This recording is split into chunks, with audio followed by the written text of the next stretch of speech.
ಜಿಲ್ಲಾಧಿಕಾರಿಗಳಿಗೆ ಮನವಿ ಕೊಡ್ಲಿಕ್ಕೆ ಬಂದಿದ್ವಿ. ನಮ್ಮ ಹುಣಗುಂದ ಮತಕ್ಷೇತ್ರದಲ್ಲಿ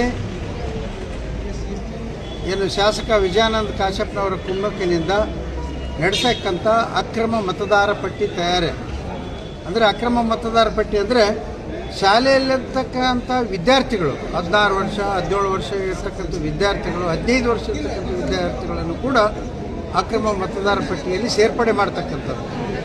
ಅದರ ಬಗ್ಗೆ ದಾಖಲಾತಿಗಳು ಸಹಿತ ಇವತ್ತು ಮಾನ್ಯ ಜಿಲ್ಲಾಧಿಕಾರಿಗಳಿಗೆ ಕೊಟ್ಟಿದ್ದೀವಿ. ಬೇರೆ ಜಿಲ್ಲೆಯವರು ಕೊಪ್ಪಳ ಜಿಲ್ಲೆಯಲ್ಲಿ ಮತ್ತು ಬೇರೆ ಜಿಲ್ಲೆಯಲ್ಲಿ ಇರ್ತಕ್ಕಂಥವ್ರನ್ನು ಕೂಡ ರುಡಿ ಗ್ರಾಮದ ಮತದಾರ ಪಟ್ಟಿಯಲ್ಲಿ ಸೇರ್ಪಡೆ ಮಾಡಿರ್ತಕ್ಕಂಥದ್ದು.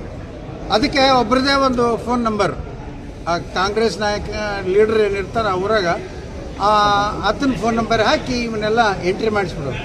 ಅಂದರೆ ಬಿ ಎಲ್ ಓಗೆ ನಾ ಕೇಳಿದೆ, ಏನಪ್ಪ ಬಿ ಎಲ್ ಓ ಈ ಥರ ತಪ್ಪು ಮಾಡಿದ್ರೆ ಹಾಗೆ ನೀನು 16 ವರ್ಷ 15 ವರ್ಷ ಇದನ್ನು ಸೇರ್ಸೋಕ್ಕೆ ನಿನಗೆ ಏನು ಅಧಿಕಾರ ಐತೆ? ಇಲ್ಲ ಸರ್ ನಾ ಮಾಡಿದ್ದಲ್ಲ, ಅದು ಆಫೀಸ್ನಲ್ಲಿ ಮಾಡಿದ್ದು ಅಂತಂದ್ರೆ ಹೆಂಗೆ ಮಾಡ್ತಾರಪ್ಪ ಅಂದ್ರೆ, ಏನು ಸರ್ ಇವ್ರು ಹೋಗಿ ನಮ್ಮ ಲೀಡರ್ ಹೋಗಿ ಕುಂತು ನಮ್ಗೆ ಅಲ್ಲಿ ಆಫೀಸಿನಿಂದ ಫೋನ್ ಹಚ್ಚಿ ನಿನ್ನ ನಂಬರಿಗೆ OTP ಬರುತ್ತೆ ಹೇಳಂತಾರೆ.